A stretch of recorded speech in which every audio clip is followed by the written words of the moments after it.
Uma alegria muito grande ver esse auditório repleto, uma ótima quantidade e uma espetacular qualidade das pessoas que aqui estão.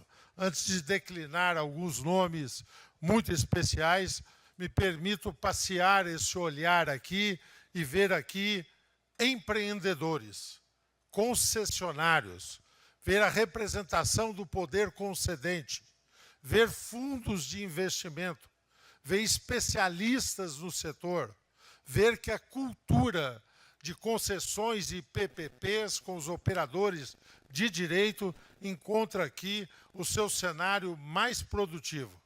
Eu estou muito feliz, quero agradecer a iniciativa da Agência Infra, o DIME, eu me permito dizer a todos, porque foi uma cumplicidade explícita, o estimulei, para que nesse momento, nessa altura, pudesse ocorrer, quando nós entramos num momento, espero eu, final de encaminhamento do nosso parecer e de uma rota de deliberação que a Câmara viverá. Parabéns, fez com qualidade, como sempre. Salvando o Brendo Ramos, eu quero agradecer a Via Ápia, que optou por apoiar aqui esse evento, dele participar, muito importante e significativo. Vocês que são uma experiência referencial no setor de concessões, obrigado por isso que é esta iniciativa.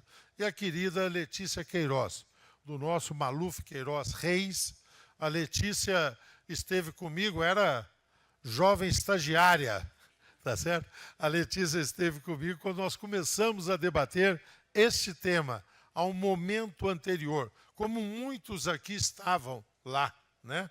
E nós estamos aqui para olhar o nosso querido senador, vice-presidente do Senado Federal, nosso querido Eduardo Gomes. Muito obrigado, senador, ter feito esse esforço numa semana que não há ali deliberações no Senado. Ele fez especialmente para aqui estar conosco, um esforço que nós agradecemos e retribuímos com a confiança que temos. Quando eu entrei na Câmara dos Deputados, uma das primeiras frentes parlamentares a que me filiei era a frente da infraestrutura. Eu, engenheiro que sou, secretário da Habitação, que havia sido no Estado de São Paulo, muito vocacionado aí para esse segmento, falei, quero aprender, vou encostar nessa frente. E quem presidia essa frente? Hoje o Edinho sabe, Edinho Bez, que é a Fremlog, mas originalmente era a Frente da Infraestrutura. Quem a presidia? O deputado, então, Eduardo Gomes. E eu integrei a diretoria, começamos a fazer ali um trabalho. Nós estamos muito felizes com vocês aqui estarem. O nosso ministro está por chegar, vai chegar daqui a pouco, nosso querido Silvio Costa Filho. Nós temos um evento que é muito substantivo e agora, ainda que levemente, aquilo que foi a apresentação feita já tocou em pontos que eu vou a eles me dedicar. Não sem antes completar com uma apresentação e um agradecimento. Eu quero me referir à doutora Débora Mafia, Alessandro Reiter, Raul Santos, Rafael Ribeiro, Tiago Caldeira, Liana Issa e ao meu chefe de gabinete, Lindomar, que é o grupo que está me ajudando, que vocês têm sido muitos recebidos por eles, especialistas, entidades que eu aqui destaco. Entidades que eu identifico. Estou vendo aqui a ANA, a NTP, Transporte Sob Trilho. Estou vendo aqui a ABICOM. Estou vendo aqui a Associação dos Aeroportos. Estou vendo aqui entidades que representam a infraestrutura no setor de educação, de saúde. Estou vendo aqui o deputado federal que sempre se dedicou a esse tema, João Carlos Bacelar. Quero pedir uma grande salva de palmas ao deputado Bacelar, que é sempre um parceiro muito grande nesse sentido. Quero cumprimentar também, naquilo que mencionei, da representação do governo, ele que é coordenador hoje do programa de PPIs do governo federal, que é o nosso querido Marcos Cavalcante. Muito obrigado, Marcos, por estar conosco aqui também. E quero usurpando a nossa mestre de cerimônia, tomar a liberdade de convidar para sentar-se aqui ao palco o ministro Silvio Costa Filho, de Aeroportos e Portos, para se juntar a nós aqui. Honrado em tê-lo conosco, meu querido ministro.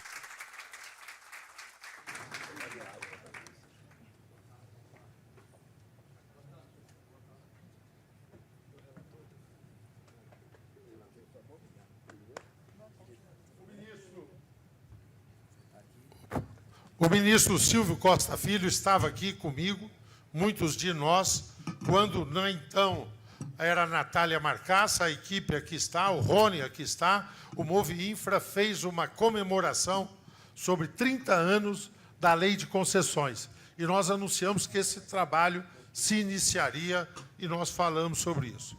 Aqui, quando foi mencionada aqui na apresentação pela Letícia Queiroz, doutora Letícia Queiroz, ela falou da diversidade dos setores que aqui estão.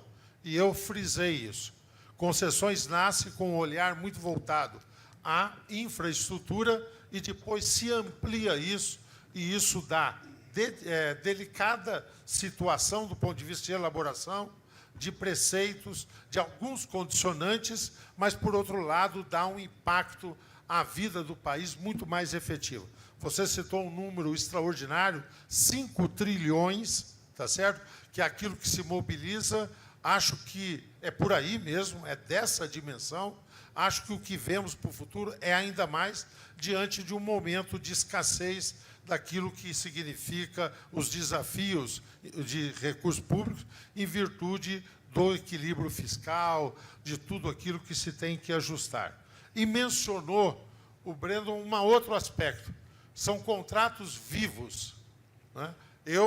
Agora mesmo, Eduardo Gomes, conversávamos ali sentados à frente, ele disse, puxa vida, Arnaldo, 30, 35 anos de concessões, se prorroga isso, dobra isso, vai a 70 anos, como é que é a inovação tecnológica, como é que as novas formas de parceria, como é que as novas alternativas são pensadas? Há um princípio que sempre esteve presente. Eu, jurista não sou, mas tento aprender e inventei um pouco isso com o auxílio. Eu disse, tem que ser contratos vivos, tem que ser contratos que têm normas, têm determinados pilares, mas têm a capacidade de aprender aquilo que é a evolução do pensamento, a evolução das novas formas de parceria, resolução de conflitos e das novas tecnologias. Eu não poderia aqui fazer uma simples menção a pontos, porque vocês desses pontos todos já sabem. Eu só queria dizer que eu estou com uma expectativa danada. O ministro Silvio vai ter que depois sair, o senador também, e se justifica isso, mas eu vou ficar aqui o tempo todo até o final com a minha equipe para poder aprender aquilo que vai ser elaborado. Mas algumas questões eu já queria fazer menção. Reequilíbrio econômico-financeiro do contrato. Nicola, querido, Tribunal de Contas, nós temos dialogado positivamente, sabemos que há compreensão dos órgãos de controle com relação a isso, nós queremos que no parecer isso fique definitivamente normatizado. Primeiro, tempos, prazos e condicionantes. E segundo, do ponto de vista daquele que solicita também o reequilíbrio, prazo para que possa fazer e normas que possam ser respeitadas para que não seja um instituto usado de uma forma postergatória. Segunda questão que eu quero destacar, vínculos claros no que diz respeito, particularmente quando há repasse de recursos públicos, que, a depender do nosso projeto, poderão ser aportados também em concessões, não somente em PPPs, conforme temos dialogado com a Casa Civil, e por isso a presença do Marcos Cavalcante é tão relevante, a acolhida que nos deu lá o ministro Rui Costa. É isso que nós temos discutido com o Ministério da Fazenda, determinação do ministro Haddad, delegada por uma interlocução que nós tivemos muito positiva sempre com o secretário Marcos Pinto, que está totalmente atualizado e muito consonante com o projeto, os dois órgãos representantes do governo, mas nós queremos estabelecer algo que tem sido usual, deve encontrar em par na legislação, que são as contas vinculadas. Está aqui o Paulo Galli. Recentemente, nós recebemos contribuições a partir de experiências de parcerias em São Paulo, desenvolvidas também pelo município de São Paulo, uma série de normas para poder detalhar e atribuir bem responsabilidades às SPS, que na grande maioria dos contratos são constituídas também e que devem ter suas questões extremamente vinculadas. A Letícia fez uma provocação aqui, no seu pronunciamento. Olha, disse, olhando para mim, vale para o Bacelar que chegou, e o senador, acrescentem a preocupação de vocês, o licenciamento ambiental. Vocês sabem que já há um projeto aprovado na Câmara, carece de uma decisão do Senado. Num período anterior, houve ali um encaminhamento a duas comissões, isso gerou um contraditório, bem acompanhou isso o nosso senador Eduardo Gomes, o senador Confúcio fazendo um relato, a senadora Tereza Cristina outro, e nós vamos aí acompanhar. O nosso projeto disso não pode tratar, mas nós vamos dar um passo no projeto, espero ter acolhida na Câmara, para retirar aquilo que é a vinculação de responsabilidade culposa aos nossos analistas ambientais, o que tem sido um estímulo à chamada, aquilo, embargo de canetas, postergação, para dar amparo aos órgãos ambientais, para que não se sintam ameaçados de tomar decisão e de fazer encaminhamentos. Eu confesso que, numa altura dessa, ainda algumas inquietudes tenho, e uma delas é sobre o Instituto de Recuperação Judicial. Tá certo? Nós temos uma determinação hoje que isso não se pode aplicar às concessões. Há momento que eu vejo que isso tem que ser analisado de uma forma mais flexível, talvez, alguns aspectos. Aí eu não quero mexer numa instituição tão consolidada como essa, embora recentemente nós tenhamos aprovado uma evolução, aperfeiçoamento do Instituto de Recuperação Judicial, mas a sua aplicabilidade. Fico pensando, ministro, o senhor tem enfrentado casos delicadíssimos, como Viracopos, como Congonhas, para mencionar alguns, e como é que nós podemos utilizar alguns preceitos disso? A preocupação sempre é dar atribuição ao poder concedente para que possa intervir em caso de alegada e justificada necessidade, condicionantes para que isso possa ser feito e uma premissa de tempo para que isso não fique depois de uma forma permanente. Mas estabelecer responsabilidades relativas é algo que nós temos nos debruçado na comissão. Vocês sabem que nós demos um passo aí que alguns consideraram ousado, que são os contratos por adesão ou de adesão.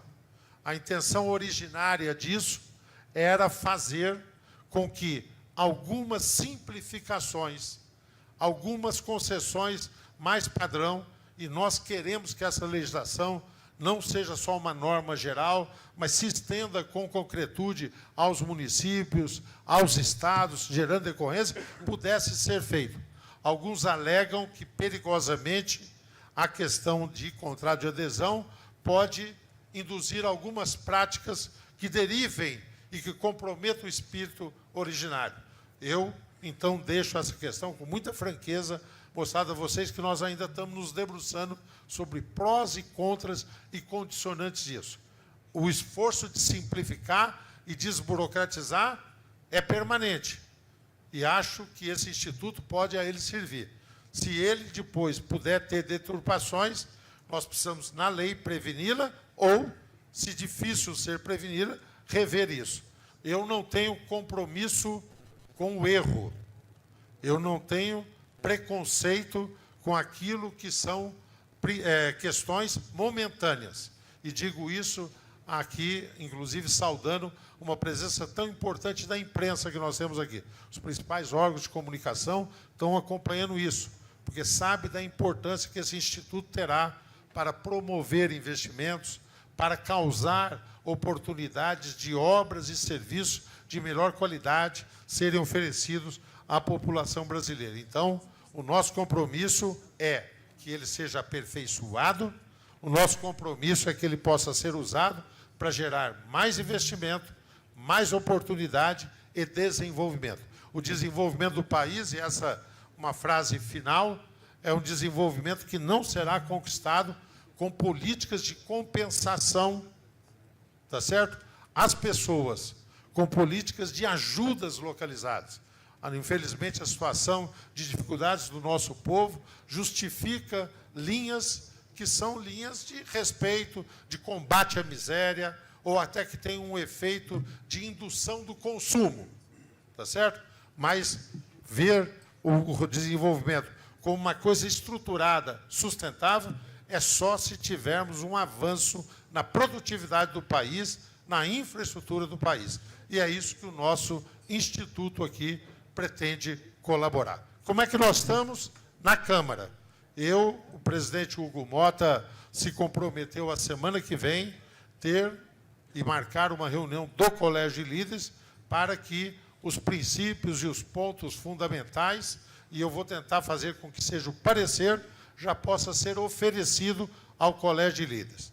A maioria já sabe, mas para aqueles que não sabem, a matéria já está em regime de urgência, eu já sou formalmente designado, fui pelo Lira, reafirmado agora pelo presidente Hugo Motta, então o parecer nosso irá direto a plenário para a deliberação. É assim que nós pretendemos fazer, seguindo aquilo que é a determinação da Câmara dos Deputados, e o convite ao senador Eduardo Gomes para aqui estar, guarda coerência com tudo que ele já fez, e nós queremos que ele se prepare para poder ser o condutor dessa matéria lá no Senado Federal. Muito obrigado a todos, ótimo seminário.